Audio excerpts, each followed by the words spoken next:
Tin kim ka handon sangin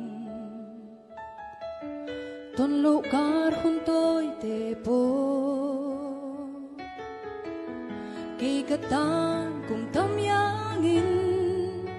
Aray loa asin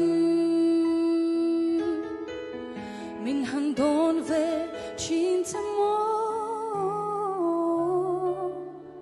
Kadulay mampuy Tin kim ka handon sangin Ton lugar junto'y tepo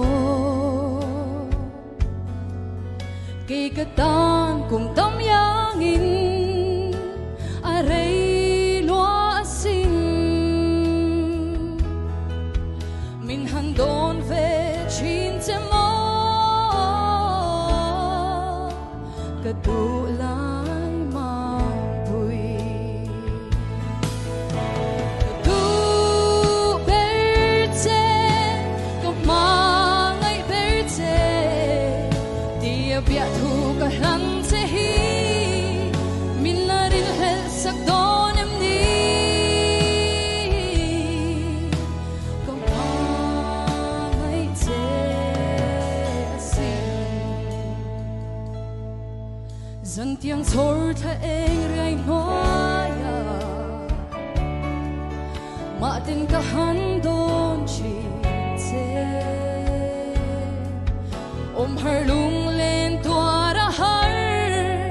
Kikatan siya na may mo Min handon ve chinte mo Kadulay mampuy Kadu berte Kamangay berte Di abiyat sakdonem ni Kamangay te asin Kadu berte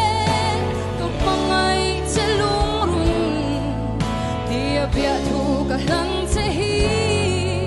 Minaril hel sakdonem ni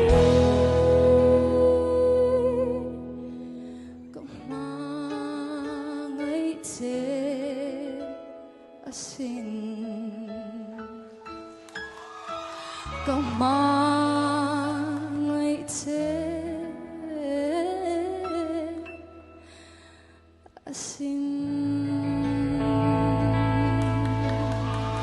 Kagome